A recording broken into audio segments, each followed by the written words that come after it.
নমস্কার, হ্যালো বন্ধুরা। আলো অমৃত আবার একটি নতুন মন্ত্র নিয়ে এসেছি। যে মন্ত্রটি হলো, বিছানায় ঘুমানোর সময় আপনারা পাঠ করিলে বিভিন্ন বিষাক্ত পোকামাকড় এবং সাপের হাত থেকে রেহাই পাবেন। মন্ত্রটি শোনার আগে যে সমস্ত দর্শক বন্ধুরা এখনো পর্যন্ত চ্যানেলটিকে সাবস্ক্রাইব করেননি, আপনারা অতি অবশ্যই সাবস্ক্রাইব করিবেন এবং লাইক করিবেন।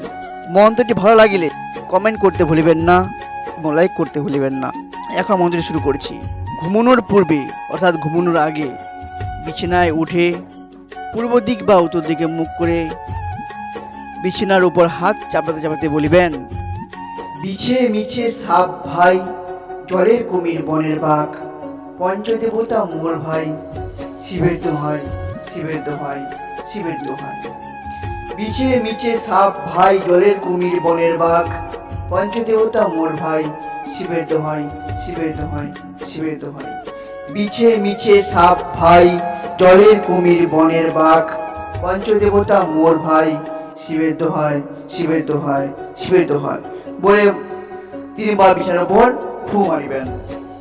এরপর ভগবান শ্রীকৃষ্ণকে স্মরণ করিবেন। হে কৃষ্ণ করুণা সিন্ধু, দীনবন্ধু জগৎপতে, গোপেশ গোপিকাকান্ত, রাধাকান্ত নমস্তুতে।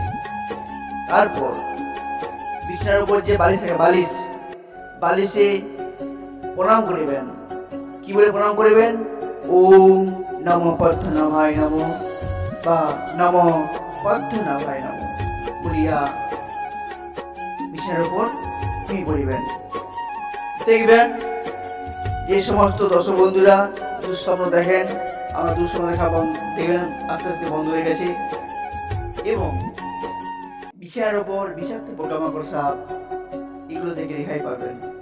আজকে এই পর্যন্ত। ভালো থাকবেন, সুখে থাকবেন। ধন্যবাদ।